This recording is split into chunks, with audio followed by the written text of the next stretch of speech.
पिला माने आमे आज पढ़ा सरल सह समीकरण। आमे प्रथमे कौन करवा ना दुईटी समीकरण नवा जहाँकि दुई अज्ञात राशि विशिष्ट होकर घात एक हो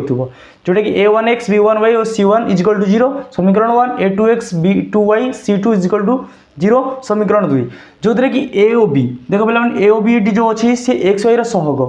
a और b केवल 0 हवा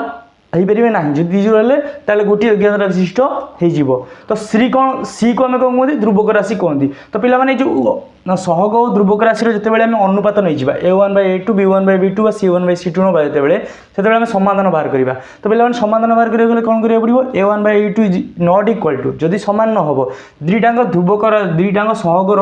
जदि अनुपात सामान है तो से दुईटी समीकरण केवल गोटे मात्र समाधान ही रहीपर दुईटाकर समीकरण जिते कौन पिला माने सहगर अनुपात सामान न हो गोटे मात्र समाधान रहीपर जदि से सहग और ध्रुवक राशि अनुपात सामान हो जाए पूरा सामान हो पे